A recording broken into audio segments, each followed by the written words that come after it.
നിങ്ങൾ എപ്പോഴെങ്കിലും റബ്ബിൻ്റെ അനുഗ്രഹങ്ങളെക്കുറിച്ചൊന്ന് ചിന്തിച്ച് നോക്കിയിട്ടുണ്ടോ? നമുക്ക് എത്രയെത്ര അനുഗ്രഹങ്ങളാണ് അള്ളാഹു സുബ്ഹാനഹു വ തആല ചെയ്തു തന്നിരിക്കുന്നതിനെ കുറിച്ച് നിങ്ങൾ എപ്പോഴെങ്കിലൊക്കെ ഒന്ന് മനസ്സറിഞ്ഞിട്ടൊന്ന് ആലോചിച്ച് നോക്കിയിട്ടുണ്ടോ? അള്ളാഹു സുബ്ഹാനഹു വ തആല തന്നതല്ലാതെ ഒന്നും നമ്മുടെ കയ്യിലില്ല എന്നതൊരു പരമാർത്ഥ്യമാണ്, ഒരു സത്യമാണ്. ഒരു തരി മണ്ണ് പോലും റബ്ബിൻ്റെ അനുമതിയില്ലാതെ നമ്മിലേക്ക് എത്തിയിട്ടില്ല, നമുക്ക് കിട്ടിയിട്ടില്ല. ഒന്നും നമ്മുടേതല്ല. ഈ ദുനിയാവിൽ നമുക്കൊന്നും സാക്ഷരവുമല്ല.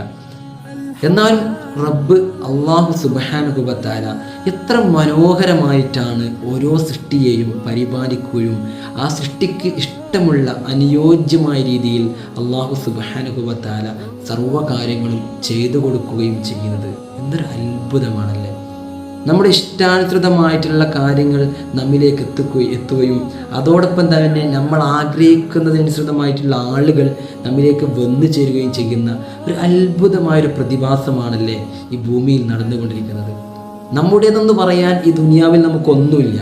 ഒരു തരി മണ്ണ് പോലും നമ്മുടേതല്ല. എന്നാൽ നമുക്ക് വേണ്ട വെള്ളം, നമുക്ക് വേണ്ട ഭക്ഷണം എല്ലാം റബ്ബ് നമുക്ക് വാരിക്കോരി നമ്മുടെ അനുഗ്രഹങ്ങൾ അല്ലാഹു സുബ്ഹാനഹു വ തആല ഒരുപാട് അനുഗ്രഹങ്ങൾ നമുക്ക് തരുന്നു എന്നുള്ളതാണ്. ഏതെങ്കിലും ഒരു അവയവം നമുക്ക് നഷ്ടപ്പെട്ടാൽ അതിന് പകരം വെക്കാൻ പറ്റുമോ?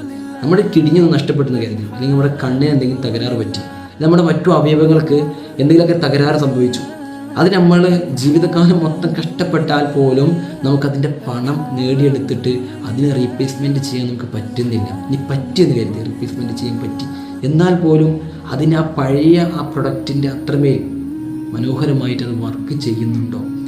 എന്തൊരു അത്ഭുതമാണല്ലേ അള്ളാഹുവിൻ്റെ സൃഷ്ടിപ്പ് എന്നുള്ളത്.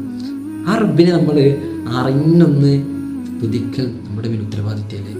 അൽഹംദുലില്ലാഹ് നമ്മൾ ദിവസവും ചൊല്ലുക.